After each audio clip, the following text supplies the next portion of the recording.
e sim iriam se cumprir futuramente. Então as palavras que Jesus estava proferindo era uma profecia, entendam, uma profecia do próprio Jesus Cristo, o Filho de Deus, que estava aqui na terra. E ele, dando essa profecia, ele proferia coisas concernentes ao fim dos tempos.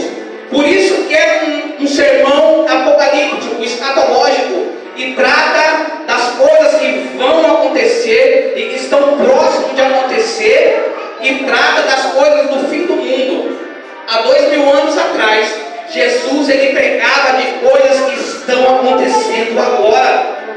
Há 2000 anos atrás, Jesus ele lançou uma profecia, e é um sermão profético, um sermão apocalíptico, que se trata do fim do mundo, e é um sermão de vigilância. Jesus ele disse: olha, não sabeis o dia e nem a hora, mas vós está sabendo do que vai acontecer. Quando acontecer esses sinais, vocês não fiquem desapercebidos, porque eu estou às portas. Jesus está voltando, irmãos. Jesus está voltando, e ele fala numa outra passagem: olha, não coloqueis o vosso coração em bebedeira, em glutonarias, e nem com os cuidados desse mundo, para que esse dia não nos surpreenda como um ladrão. Jesus, quando ele fala das coisas concernentes ao fim do tempo, o que ele vem enfatizar ali é a sua volta, e Jesus está voltando. Como eu já disse hoje, como a apóstola disse, não se prega mais sobre a volta de Jesus, não se prega mais sobre o arrebatamento da igreja, não se prega mais sobre o céu e sobre o perigo da condenação do inferno, que é iminente. Vai acontecer, irmãos. Não se prega mais sobre isso. E é interessante que Jesus, quando começa a pregar, dizendo: olha, João 14, não se turbe o vosso coração, credes em Deus, credes também em mim. Na casa de meu pai há muitas moradas. Se não fosse assim, eu não teria dito: vou preparar um lugar. E se eu for preparar um lugar, eu voltarei outra vez para vos buscar, porque aonde eu estiver, ali estará vós também. Jesus ele começa a dizer para o seu discípulo: olha, eu vou para o céu, mas eu vou mandar um Consolador para estar contigo todos os dias da sua vida, mas eu vou voltar para buscar a minha igreja. E desde o princípio, irmão, quando Jesus começou a pregar, ele iria voltar, e os apóstolos começou a pregar que Jesus ia voltar. Principalmente o apóstolo Paulo, em suas epístolas, ele enfatiza que Jesus vai voltar. A igreja desde aquela época esperava sobre a volta de Jesus. A igreja, por todas as gerações, desde que Jesus Cristo veio e anunciou, dizendo: olha, eu vou, mas eu vou voltar. Se você ler lá em Atos 1, quando ele sobe assunto ao céu, os apóstolos estão olhando para o seu filho, e ali aparece 2 anjos e fala: por que olhais? Jesus, da mesma forma que ele subiu, ele voltará. E desde sempre a igreja vem esperando sobre a volta de Jesus, de geração em geração. Somente a nossa geração não espera a volta de Jesus. Não se prega mais sobre Jesus, não se fala mais sobre o céu, sobre o inferno. Somente a nossa geração. Irmão, eu estou para dizer que tem igreja por aí, tem crente contemporâneo a nós que nem sabe que Jesus vai voltar. Tem pessoas que nem sabem, irmão, mas Jesus vai voltar. Como assim? Ele foi para onde? O que aconteceu? Vai voltar como? Como assim? Tem gente que não sabe, irmão. Ele foi? Para onde ele vai voltar? Jesus ele vai voltar, e tem gente que nem sabe. Tem pessoas que já nem sabem. Sabe por quê? Não é culpa das pessoas, é porque a mensagem não é mais pregada. Antigamente, glória a Deus, eu ia na igreja, quando eu não era crente, mas de vez em quando eu visitava, era Deus trabalhando. Ia com a torre, ia de chá, tudo. Quando a palavra vinha, irmão, meu coração fazia tum, tum, tum, tum, tum, tum, tum, tum. O Espírito Santo de Deus e o temor. Não existe mais temor. As mensagens hoje são tudo antropocêntricas. Pega um versículo da Bíblia que Deus pode fazer para nós aqui agora, e Ele faz mesmo. Mas não é só isso que se resume a vida de cristão, não. Não se engane, irmão, Jesus está voltando. Winston Churchill, que foi o primeiro ministro da Inglaterra na época da Segunda Grande Guerra Mundial, ele disse assim: a decadência da nação dele, da Inglaterra na época, a decadência moral e ética das pessoas são porque os pregadores não pregam mais sobre o céu, sobre o inferno e sobre o arrebatamento, sobre a volta de Jesus. Aleluia, Jesus. Mas não se engane, irmão, Jesus ele começa a dizer, e quando faz essa pergunta para Jesus, ele fala: olha, aprendeis, pois, essa palavra pois, seus ramos se tornarem tenros e brotam folhas, sabeis que está próximo o verão. Igualmente, quando virdes todas essas coisas, saber que ele está próximo às portas. Em verdade vos digo, que não passará essa geração sem que todas essas coisas se cumprem. E todas as coisas são essas, irmãos. No capítulo 24, a palavra de Deus vai nos dizer que Jesus está saindo do templo, isso na quarta-feira santa. De manhã ele chegou, tinha os cambistas lá, ele botou todo mundo para correr, e entrou no templo e começou a pregar para os fariseus, para os seus discípulos, começou a orientar, e ele passou o dia inteiro ensinando no templo, debatendo com os fariseus. E quando ele saiu, a última vez que ele sai do templo, estando em vida aqui como homem, quando ele saiu do templo, os apóstolos chegam e mostram um pilar do templo, porque o templo naquela época já não era mais o templo de Zorobabel, da reconstrução de Esdras e Neemias. Não, já era o templo de Herodes, porque o templo tinha se deteriorado com o tempo, e Herodes, alguns anos antes de Jesus, ele tinha reconstruído o templo e deixou o templo 3 vezes maior. A glória de Deus já não estava mais ali. A glória que estava ali era a glória de Herodes, era o templo de Herodes.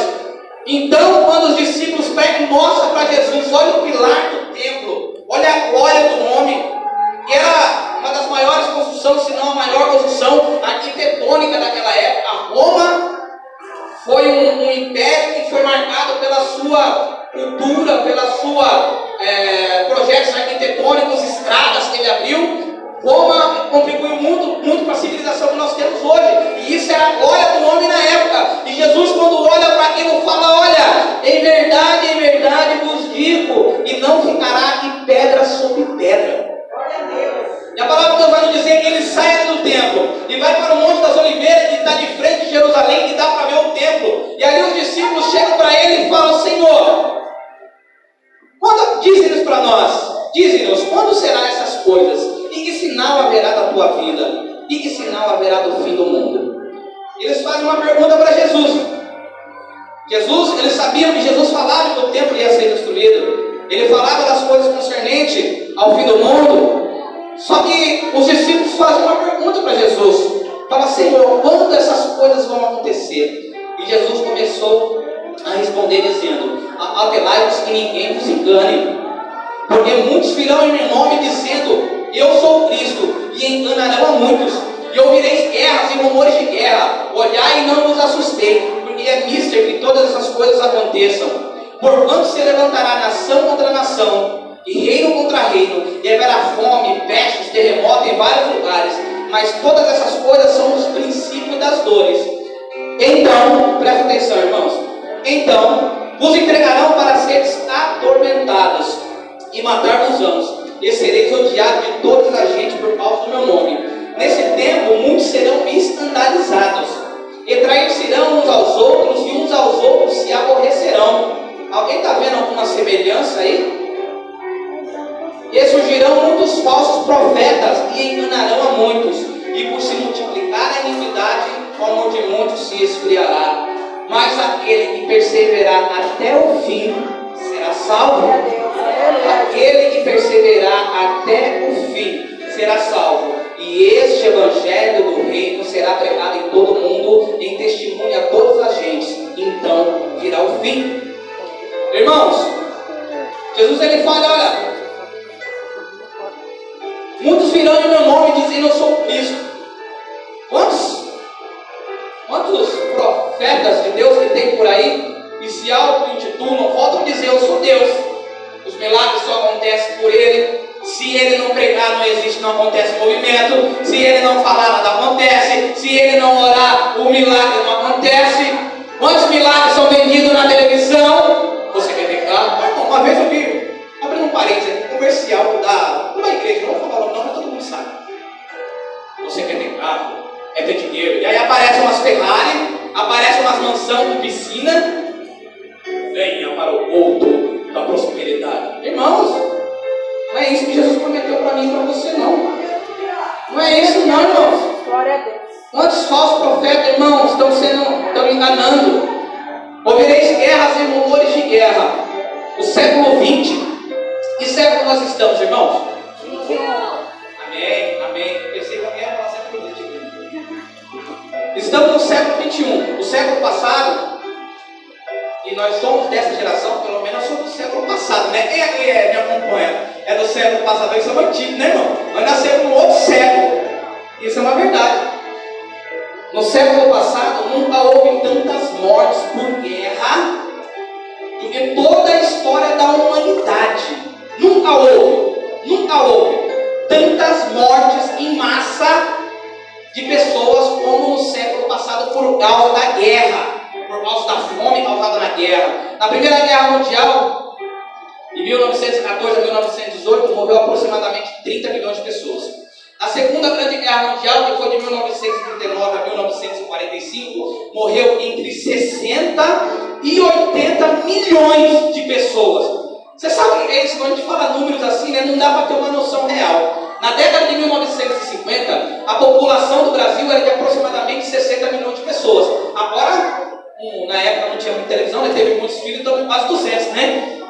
Mas na época o Brasil tinha aproximadamente 60 milhões de pessoas. Então vamos dizer que se essa guerra fosse no Brasil, teria matado todo mundo que está no Brasil. Você já imaginou um negócio desse, não? E hoje em dia a gente vê guerras e rumores de guerras, nação contra nação, reino contra reino, a Guerra Fria. Em 1945 os Estados Unidos jogou 2 bombas nucleares. Uma em Hiroshima e outra em Nagasaki. Uma bomba nuclear, eu acredito que todo mundo já ouviu falar, mas eu nem sei se todos sabem. É uma bomba, irmãos, que ela devasta tudo num raio de 12 km onde ela cai. A mais fraca que foi daquela época. Um raio de 12 km. Quem trabalha com o Uber aqui, o irmão ali, né? Quando você bota assim, não tem um raio. Se cair uma bomba, irmãos, vou dar um exemplo para vocês. Se cair uma bomba no centro do Rio, todo mundo que está em caminho morre de uma vez.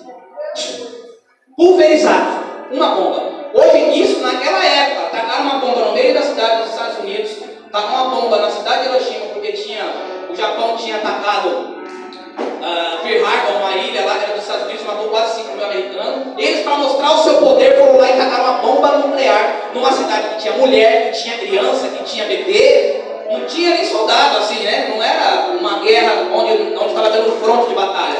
Tacou no meio da cidade, matou todo mundo da cidade, 100 mil pessoas aproximadamente. Passou 4 dias, ele tacou outra bomba na cidade de Hiroshima. Matou 150 mil pessoas de uma vez. Sem contar os que morreram depois por causa do câncer e da radioatividade, né? E o que a gente vê acontecendo hoje, irmãos, eu não sei. Eu acredito que bastante gente assiste TV, ou pelo menos vê os feeds de notícia, né? Hoje em dia quase todo mundo assiste TV, eu mesmo não assisto, mas eu acompanho as notícias pelo celular, pelo YouTube e tudo mais. A Rússia está ameaçando atacar uma bomba nuclear na Ucrânia. Vocês sabem, eu falei isso na consagração aqui, quem estava lembra? Vocês têm ideia do que acontece, irmãos? E vai acontecer. Vocês têm ideia do que acontece? Não vai atingir a gente aqui, no momento. Mas vocês têm ideia do que acontece com o mundo se tacarem uma bomba nuclear nessa altura do campeonato? Só para vocês terem uma ideia, existem bombas hoje e 20 bombas destroem o mundo inteiro. Todo mundo. Existem mais de 40 mil bombas nessas. 40 mil. Quer dizer, dá para destruir 10 vezes mais do planeta Terra. Ou muito mais de 10 mil vezes mais. É uma coisa impressionante, irmão, como o homem é mau.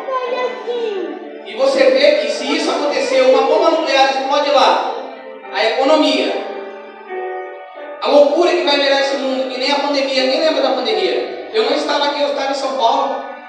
Pestes, haverá terremoto em muitos lugares. Nunca houve uma pandemia global como teve agora, da pandemia do coronavírus. O problema nosso, irmão, que a gente passa e esquece, né? Parece que depois que passou, nada aconteceu, né? A gente tem uma memória fraca, a gente não lembra muitas das vezes das coisas que acontecem. Irmãos, foi um caos. A minha esposa trabalhava no atacadão, as filas lá e até no final. Você olhava para a prateleira, estava vazia. Começou a dar pânico. Irmão. Televisão. Eu trabalhava no posto na época lá, tinha televisão que passava lá no jornal da televisão. Era caixão de manhã, de tarde, de noite, caixão de manhã. Aquelas senhorinhas que só ficavam na frente da televisão estavam morrendo de ansiedade, estavam morrendo, se suicidando, porque as pessoas estavam ficando loucas. As pessoas estavam, irmão, fui lá, tinha uma micharia, fiz uma compra, eu pensei, meu Deus, fica adiante isso daqui também, se faltar alimento, você vai comprar na onde? Quando vier a tribulação, irmão, quando vier o princípio das dores, que diz aqui, ó, mas todas essas coisas são o princípio das dores. Então, entregar para seres atormentados, matar-vos-ão, e serão odiados de todas as gentes. Foi só terminar o primeiro período da eleição, e não só agora, né? Igreja pichada, igreja, tacaram festas em igreja, invadiram igrejas católicas, e não se engane, irmão, os católicos, eles são cristãos, e você é cristão também. Eles invadiram a igreja católica, estão quebrando as imagens, os santos, né? Mas não tem nada a ver, tem sim, tem intolerância, porque o anticristo é isso, irmão, ele não gosta de quem serve a Cristo. Quando o Joe Biden entrou nos Estados Unidos, ele foi lá e tirou o exército dos Estados Unidos do Afeganistão, o grupo terrorista do Talibã tomou conta. Você sabe o que acontece com o pastor lá? Ele é levantado no guindaste e enforcado no meio da rua. Puxa no YouTube, porque eles fazem com as mulheres lá, porque eles fazem com o crente lá. Irmão, eu vi um testemunho do pastor que era lá do Cazaquistão, que é um país do Oriente Médio lá. Ele falando que depois de ele pregar um sermão, chegou um casal e falou para ele, ora pelo meu filho, que ele está preso no Cazaquistão. E lá, a pessoa que prega a palavra vai preso. E quem se converte, eles matam. Quem prega a palavra vai preso. E quem se converte, eles matam. E ele pregou com um rapaz se converteu, eles mataram o rapaz e prenderam ele. E fazia um ano que ele estava preso, ele estava sendo torturado todo santo dia. Todo santo dia. Mas mais de 125 almas já tinham se convertido a Jesus. E mesmo sabendo que eles iam morrer. E sabe qual que era o pedido de oração daqueles pais para o filho? Não era para ora para Deus soltar ele. Ora para Deus livrar ele. Não, ora para ele não negar a fé.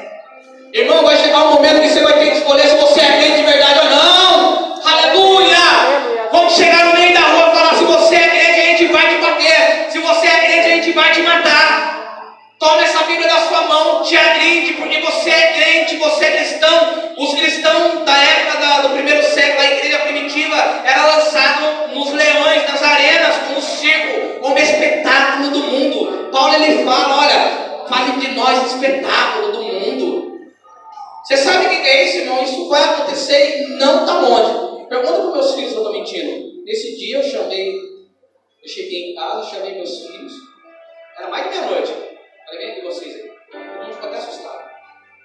Eu sinto, irmãos, e a palavra de Deus ela é verdadeira, ela não mente. Falei: ó, filha, se isso acontecer, você não pode negar a fé. E eu oro a Deus para que eu não negue a fé. Porque tem gente que fala: não, eu vou cumprir isso até o fim. Tá, pega um filho teu, começa a amputar, cortar um dedo, cortar uma mão. Aí você fala: irmão, mas que é isso? Irmãos, não se engane. Não se engane. Pode ser que isso não aconteça aqui no Brasil, ainda. Mas em muitos países já acontece agora. Tem crente morrendo agora. Já viu um vídeo lá do Talibã que pegou uns crentes tudo vestido de laranja numa gaiola e começou a afundar eles dentro da água? Quem já viu isso aqui? Alguém já viu isso aqui?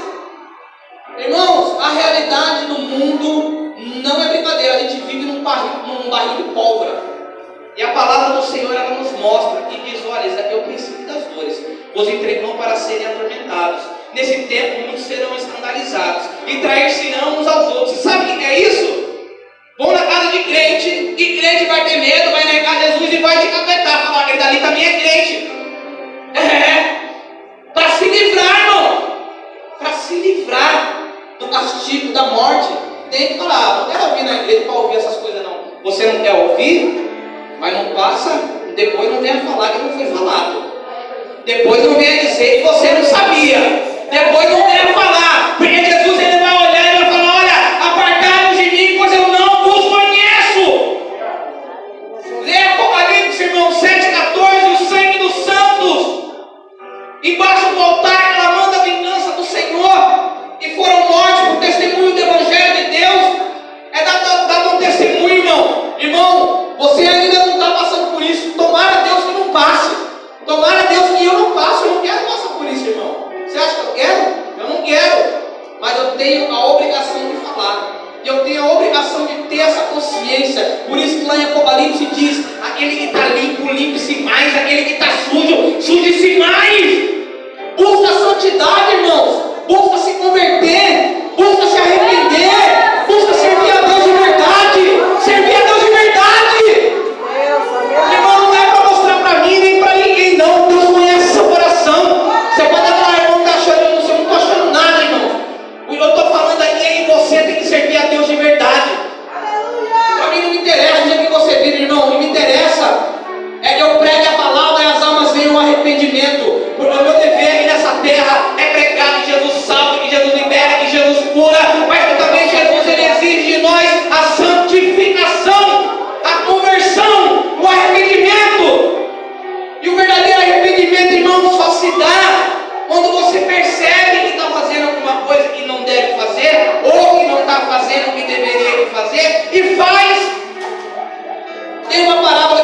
chega e fala assim, olha, veio um pai e chegou com um filho e falou, filho, me ajuda na lavoura?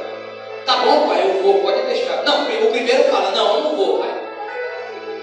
E chegou no outro e falou, meu filho, me ajuda lá na lavoura. O outro pega e fala, te ajuda, pai. Aí o que falou que não ia, poxa, meu pai, né, tá lá na colheita, eu vou lá ajudar ele. E foi. Aí o que falou que ia, sabe o que ele fez? Não foi. Qual que é o servo fiel? Qual que é o filho fiel? Aquele que faz. Não é o que você fala, irmão, é o que você faz. Não é o que você aparenta ser, é o que você é. Deus, aleluia, Jesus. Para que eu posso falar, isso daqui é uma caixa, irmão. Você tem que cuidar do seu corpo, tem que cuidar da sua saúde. Jesus, ele sempre se preocupou com isso. Se não fosse assim, lá no deserto, ele não dava as leis para o povo, para não comer carne de porco, essas coisas. Não que a gente não possa hoje, mas naquela época não existia saneamento básico. E Jesus, ele queria cuidar da saúde. Jesus, ele cuida de nós, irmão. Ele cuida de nós em todos os aspectos, em todos os sentidos. Glória a Deus, aleluia. Ele te conhece, irmão, desde o fio de cabelo até a planta dos pés. Não fique triste, entrega o seu caminho ao Senhor, confia no Senhor. E entregar o seu caminho ao Senhor, sabe o que é, irmão? Você é confiar em Deus. Mesmo que você tenha medo, mesmo que você não confie. Não, eu tenho medo, mas eu vou fazer, porque Deus está comigo. Tem hora que eu tenho medo, irmão, eu oro, eu falo, Senhor, eu sei que Tu és comigo, Pai, eu tenho medo, papai, mas eu estou com o Senhor e seja o que Deus quiser, seja o que o Senhor quiser para a minha vida. A palavra de Deus diz que aquele põe a mão no arado e olha para trás, não é digno do reino. Sabe o que é isso, irmão? Jesus te chamou para marchar, Jesus te chamou para você ser um servo fiel, Jesus, ele te chamou para você fazer a diferença. Não importa se quem está do seu lado não faz, não importa se quem está do outro lado não glorifica, não importa, irmão, não seja todo mundo, não seja a multidão, não seja qualquer um. Você é filho do rei, você é filho do rei, é filho do rei. Glorifica a Deus, irmão, você não é qualquer um. Glória a Deus. Você sabe o que é isso, irmão, ser filho do rei? Nós somos cordeiros de Cristo. Nós somos filhos de Deus por causa de Jesus Cristo. E antes nós éramos criatura, mas agora nós somos filhos. E Jesus, ele nos chamou para fazer diferença nesse mundo sujo, desse mundo, Deus, aleluia. desse mundo contaminado. O mundo jaz no maligno, irmãos. Mas Deus, ele veio para dar vida e vida com abundância. E ele diz que nesse tempo muitos serão escandalizados e trair-se-ão uns aos outros. E muitas dessas coisas que a gente vê acontecendo hoje, irmãos, é exatamente o que a palavra do Senhor nos diz. E lá no versículo 32 ele fala, olha, aprendei a parábola da figueira. A figueira era uma árvore muito conhecida em Israel. Todo judeu conhecia uma figueira. Naquela época eles baseavam os tempos e estações pela natureza. E os judeus conheciam quando uma figueira começava a brotar e as suas folhas começavam a sair, eles sabiam, está chegando o verão. E ele usa essa parábola para dizer, olha, aprendei esta parábola da figueira. Quando já os seus ramos se tornam tenros e brotam as folhas, sabei que está próximo o verão. Igualmente, quando vir de todas essas coisas que ele já tinha dito, e tem mais coisas, depois você lê na sua casa. Igualmente, quando vir de todas essas coisas, sabei que está próximo a porta. Em verdade vos digo, e não passará essa geração sem que todas essas palavras aconteçam. Você sabe o que é isso? A geração que vê essas coisas, a geração que vê essas coisas não passará. Em verdade vos digo que não passará esta geração sem que todas essas coisas aconteçam. Os céus e a terra passarão, mas as minhas palavras não vão passar. Sabe o que é isso? Jesus, ele falou, bateu o martelo no céu e vai acontecer. O que Jesus fala, irmão, está falado. E fala assim, ó, e os dias do Senhor será como os dias de Noé. Assim também será a vinda do Filho do Homem. Porquanto, assim como nos dias anteriores ao dilúvio, comiam, bebiam, casavam e davam-se em casamento, até o dia que Noé entrou na arca. Até o dia que Noé entrou na arca. E não perceberam. Você sabe o que é isso, irmãos? Antes de Noé, teólogos dizem que um homem estava corrompido de uma tal forma que Jesus, Deus quis exterminar o homem. achou a família do justo Noé e separou. Sobe lá em Pedro, fala que ele foi pregoeiro da palavra. A arca demorou mais de 100 anos para ficar pronta. Enquanto Noé estava fazendo a arca, ele estava pregando: ó, Deus vai mandar de novo. Arrependa-se, estou fazendo a arca. Quem não entrar na arca vai morrer. E você sabe que a Bíblia diz, olha, igual o dia de Noé, também será o dia do Filho do Homem. Anteriores ao dilúvio, eles comiam, bebiam, casavam-se, davam-se em casamento. Você sabe o que isso quer dizer? Noé estava pregando, Noé estava falando. Eles não perceberam, não deram a mínima. Você sabe o que é isso, irmão? A gente está pregando, Jesus está voltando. Arrependa-se, santifica-se. E a maioria das pessoas não estão nem aí. Eu não estou falando que vocês não estão nem aí. Eu estou falando que o mundo não está nem aí. E a maioria também não está nem aí. Quando sai, vai falar de futebol, vai falar de não sei o que, e o problema. Quando chega para ajoelhar, mal lembra disso daí, irmãos. Casavam-se, davam-se em casamento, viviam uma vida normal. Estava tudo bem. E não é lá, pregando a arca, falando arrependa-se. A arca era feita de quê? Alguém sabe? De madeira. A arca era feita de madeira e a arca do Senhor serve como testemunho da misericórdia de Deus. Há mais de 2000 anos atrás, Jesus Cristo foi levantado no madeiro. E o sacrifício de Cristo serve para nós como testemunho da misericórdia de Deus. Você sabe o que é isso, irmão? Você tem uma chance. Sabe o que é isso? Aquele bêbado, viciado, alcoólatra, nóia, drogado, prostituta, ladrão, todos têm uma chance. Todos têm uma chance, irmãos. Irmãos, eu já vivi no lamaçal do pecado. Eu já vivi no mundo do tráfico, do crime, irmãos. Eu, com 17 anos, fui morar sozinho, na minha casa. As escolhas que só Deus pela misericórdia, eu não conto porque não é testemunha. Eu não conto porque é coisa pesada, irmão. Mas é coisa que está acontecendo. Eu estou aqui hoje pela misericórdia. Eu olho para a minha vida, eu olho para o que eu fiz, e mesmo estando na presença de Deus, eu não acho nada digno. Oh, Deus, ele fez isso. Tem uma testa bonita. Não, nada. Eu não acho nada em mim. Nada em mim. Porque tem pessoas muito melhores que eu em todos os aspectos, em todos os sentidos. Mas a misericórdia de Deus, ela alcança todos. E ela está te alcançando nessa noite. Você é filha do rei, você é filha do rei. Glorifique, exalte agora o nome santo do Senhor. Porque se você está aqui nessa noite, irmão, é porque Deus te escolheu. Se você está aqui nessa noite, irmão, é porque Deus te chamou. E Ele honra, irmãos, Ele capacita, Ele ajuda, Ele derrama a bênção, Ele derrama do óleo, Ele derrama da unção sobre a sua vida. Mas não menospreze a palavra do Senhor.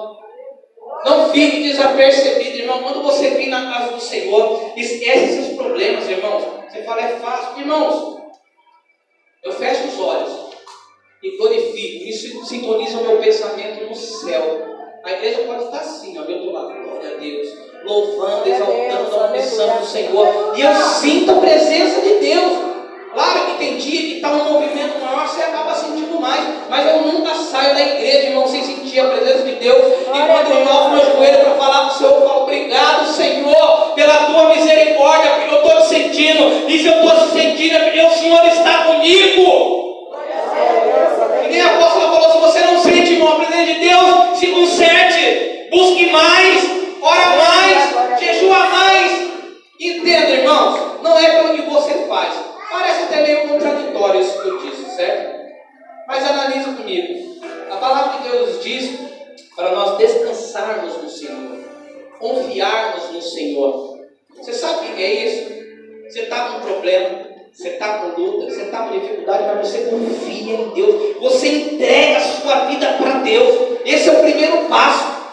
O segundo passo é andar com o Senhor. Porque se você quiser primeiro andar, você vem na igreja, você pensa que isso vai te fazer você ter uma comunhão com Deus, pensa que isso vai te fazer você ter, sabe, uma intimidade com Deus, e muitas das vezes você não sente isso acontecer e você se frustra. Eu também era assim. Eu pensava que era pelo que eu fazia. Não, hoje eu faço porque Deus está comigo. Hoje eu faço porque eu sinto a presença de Deus. Hoje eu faço porque eu amo a Deus e eu confio nele. Você entrega a sua vida a Deus e confia confia nele, e o Espírito Santo de Deus, que começa a habitar em você, vai te dar força para você fazer, vai te dar força para você conseguir, vai te dar força para você ler, vai te dar força para você orar. Tenta, irmãos, faz um teste, confia no Senhor. Tenta, irmãos, fala, meu Deus, há tantos anos que eu estou na presença de Deus, e estou tão fraco, estou tão assim. Entrega a sua vida a Deus essa noite, irmãos. Confia no Senhor. E é confiar. Não é quando vê uma barreira e fala, ai meu Deus, como é difícil. Confia, irmão. Confia. Deus é o provedor. Deus ele é o dono do ouro e da prata. Deus ele é o rei dos reis, o Senhor dos senhores. Deus ele pode tudo, irmão. E mesmo ele não fizer, ele é Deus. Se você morrer, você vai para a glória com o Pai. Quem você é mais? Tudo que Jesus tinha que fazer por mim e por você, ele já fez. Você sabia disso? Tudo. Porque é o Espírito Santo que habita em mim, e você testifica de Deus, e você sente a presença de Deus. E em nome de Jesus, irmão, essa igreja vai ser cheia do Espírito Santo. Aleluia. Porque tem homens e mulheres de Deus aqui ainda